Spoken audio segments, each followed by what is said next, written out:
Welcome on in, Eagle Eyes Sleuths, as well as action figure compares. This is Spoos and Studs, and today we are going to try to answer a very recent question that's come up. And the question is, are Horus Heresy action figures going to be better than their Warhammer 40K action figure counterparts by JoyToy? Now, I have a very small sample size, considering I only have Ahriman as well as Abaddon for the Horus Heresy side, but I am going to be comparing them to roughly around their Warhammer 40K equivalent, who are going to be Tigurius and then Arjac Rockfist. So it's going to be Ahriman versus Tigurius, Arjac Rockfist versus Abaddon. So there's only one way to see which era is going to be supreme by diving in. All right, let us start off this comparison video by taking a look at Tigurius's armor in general. Obviously, it is a very dark blue, and the interesting thing about his armor, it's even a darker blue compared to the rest of the Ultramarines, which is kind of odd. So I have to say, in general, this armor looks kind of flat and lifeless just due to the lack of the highlighting. I mean, there is shading that's involved here, but it actually does the reverse thing, which is make this thing look even more dark. In direct comparison, you have Ahriman's armor. It is glossy with gold glitter all throughout, and the candy apple red is so vibrant and catches the eye immediately, and the accompanying gold with this armor really makes this action figure pop. Now, let's talk about the capes here.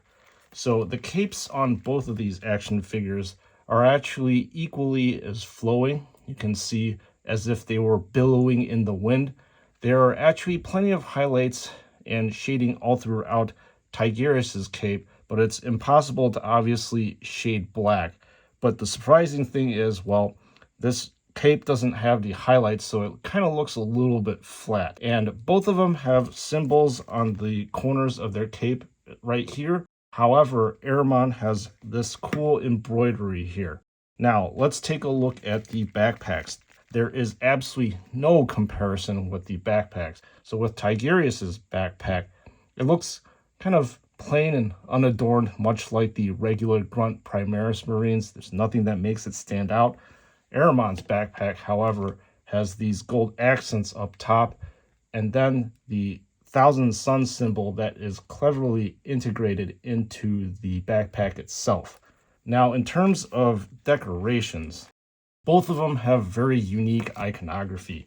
So Tigurius has tons of ram's horns here, with plenty of purity seals on the front, librarian keys and tomes. Not to mention, he's got this own personal banner that he's rocking. The leather gloves that he has also adds a bit more dimension and added flavor to contrast with the rigidity of the armor. Now, Ahriman too has an insane amount of gold accents, as I stated before, everywhere. That breaks up the brilliant red. There's a ton of Egyptian iconography in the front area, on his stole, on the shins right here. And he's got a ton of scrolls too, which kind of matches up with Tigurius. So I'll have to say, in all honesty, in terms of the decorations, both of them really knock it out of the ballpark, and I look at them quite equally. Now, let's take a look at the Rod of Tigurius versus the Corvidian Scepter. Now, the Rod has a decent amount of shading at the skull area here, in between the ram's horns. It's got some shading on the purity seal down here too. It also has highlighting very prominently on these green laurels, and also some on the ram's horns. And actually, to be honest, there's some on these runes right here. I'll have to say, in general, the rod has very good designs on the shaft, especially with these runes, as I said, and the color combinations on this are very fantastic as well. Now, in contrast, the scepter over here has very little shading. It may be a stretch, but the rosary beads have some shading here. The scepter has a very dry brushed highlight look, especially on the Khopesh area of the blade.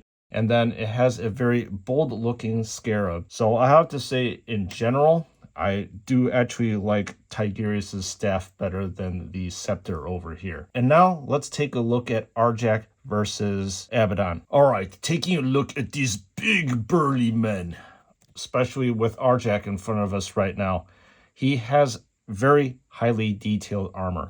There are excellent shading in the recess of the armor, and has a lot of unique character that is happening with the armor, especially with these metal studs that are here, that are littered all throughout the armor. It is filled with battle damage in the form of these kind of dents, as well as pockmarks literally all over the place. This battle damage gives a massive amount of character to this action figure itself. Unfortunately, I have to say, this figure has a very boring and bland backside, but this is expected because this is a 40K Terminator. Abaddon, I'll have to say, has a little bit less detailed armor. There are white and gray highlights that really bring out the armor, allowing you to see the different armor panels. There are silver metal rivets that are all over the place, as well as gold studs, especially on the sides of the legs, as well as the back of the armor. The armor also has a very worn-in look with battle damage, especially with these dents that are here, some scratches, and I'm going to assume that these things are bullet dings. The backside also is chock full of detail, especially with the power plant right here of the Terminator armor and the ridges of the armor here too. So in terms of decorations, I'll have to say Arjac has a very unique Crux Terminatus with the wolf skull right here, and then a very ornate wolf symbol on the right pauldron. He's also got this badass anvil that is prominently displayed on the top of the armor, this wolf tooth necklace, a very highly ornate tabard, and the wolf's paw belt buckle, and just insane looking designs in the shin region right here. Abaddon, on the other hand, has a nice flowing top knot. He's got these leather fringes on the pauldrons to break up the rigidity of the armor. There are more leather accessories for the tabard, which ends in more Eyes of Horus. The Eyes of Horus iconography, I'll be honest with you, up here certifiably makes this thing creepy, but really makes this guy stand out amongst the crowd. But I'll have to say, in terms of decorations, it definitely has to go to Arjac here. So with regards to their respective weapons, Foehammer has a good amount of shading, especially down here with the red handle.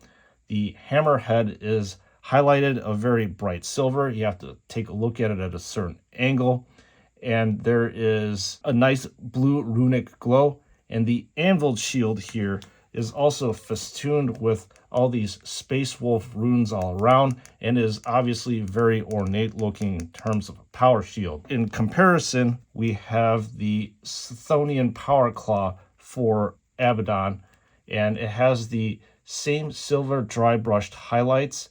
It has excellent shading in this red area over here, especially on the edges of the Power Claw. However, the Paragon blade is just a little bit dull because it is a darker shade of gunmetal, but the gold accents do help the sword, but overall kind of looks flat in my opinion. So I will have to say the better looking action figure definitely has to go to Arjac. So now that we have compared these Warhammer 40K versus Horus Heresy action figures, let's see if we can draw any kind of conclusion to what we have found. So with the comparison between Tigurius versus Ahriman, I think the clear winner, as I stated before, is Ahriman.